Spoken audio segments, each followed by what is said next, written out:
public art can be a very nebulous thing. But honestly, I think public art, what is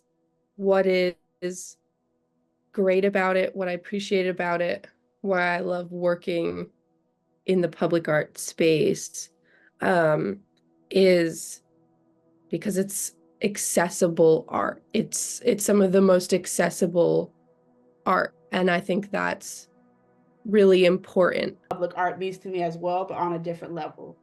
Yes, and sometimes it can put the environment with architecture together. Yes. Yeah, Like sometimes public it art. can show the places, the cities, what their history, what their cultures in this community or this city. Yes. Because I know in Barcelona, when I did study abroad, either last semester, there was art and history was a huge thing. And I've mentioned to the professor in the class that they are more about the process, about research, science, more so than about the end results. And maybe you can talk to me a little bit about that, how here it's about the end result and about making money. And I think public art does a really good job of reinforcing the idea of just celebrate art for itself. When it comes to the conversation of public art, who the public is important. And the only reason I say that is because there are lots of different examples of public art that doesn't actually serve the public that it's in the same way that people maybe hope that they want to.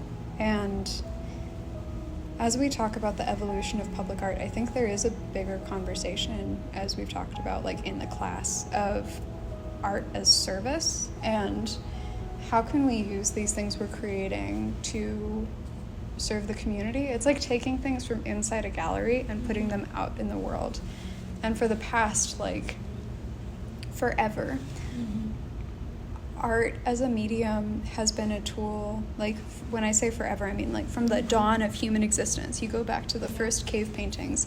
Art has been a tool to record our history and our stories and send a message. And then it became, with the rise of westernization, mostly aesthetic influenced.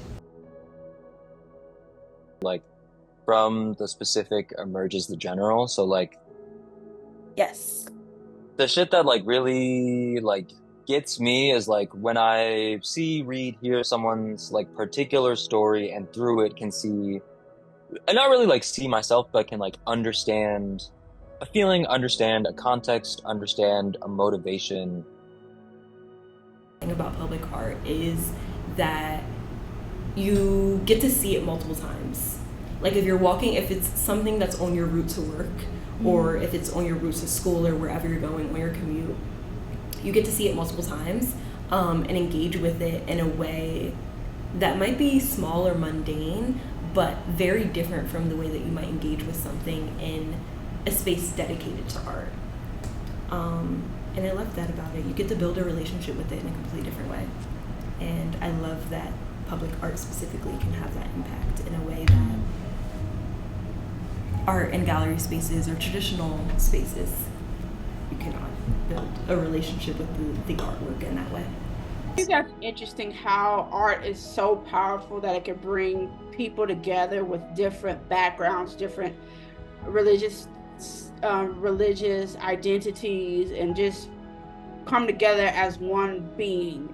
And also the idea that art is very dependent on the environment it's in, because you can't just place public art anywhere, specifically because of the rules and regulations, but also what will people experience seeing the art in the environment.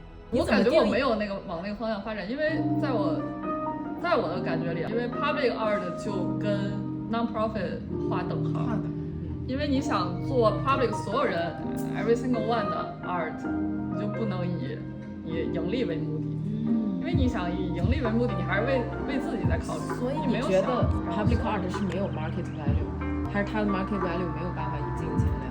没有办法把它作为一个 profit 的。are we saying that like cities and nonprofits are almost like the sole executors of like public will, or of like sole holders of the knowledge of like what is in the public's interest or for the public service? Because I think if we say no to that, and if we say like if we broaden the definition and we include projects like what you just described, like the painting out the trail of blood that girl who's now dead left behind, like painting out that trail on City Hall to demand action, then like 100%, I stand by actions like that fully.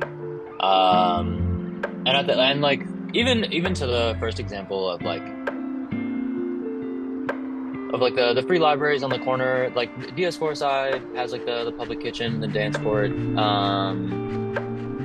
A friend of mine, Lily Xie, has done some like public art with the city in Chinatown, and DS4 side has done like a ton of DS4 side, and it's like affiliated people have done like a ton of small public art projects that are like culturally affirming, or that invite people into what was once considered a dead space, or that like enliven a place, make it feel safer, etc., etc. So like I see extreme merit in all of those applications of public art, and all of those like interpretations of public art for public service.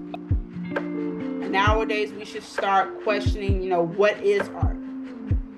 How should art be made? Because there's so many ways to make art, and it seems like art's being made in the same ways, and that could be because of the past. But I'm hoping in the future, artists take more risk, not unnecessary risk, but important risk to help progress the field of art. That's another thing that I feel strongly about with public art. I don't think public art should be permanent, because stories change, because populations change, because the context of a space changes. So I think sometimes, the average American perception of public art is maybe a little bit tired. 我也问过自己这个问题 ，public art 对我的生活代表着什么，意味着什么？我觉得刚才和你的感受特别像。当你意识到我的生活里有 public art， 我生活的这个考验问题这附近有 public art， 你觉得自己很幸运，是因为我们这个地方可以有。你比如说，我觉得像海地什么这种城市，see something that you might not be able to relate to. But because it tells such a specific story, you might be able to pull something from that. That specific story will make you feel something, and then you can pull something from that feeling and carry it with you. And yeah, by carrying something with you, that's how you start changing the world. You think about it, and it impacts your daily life.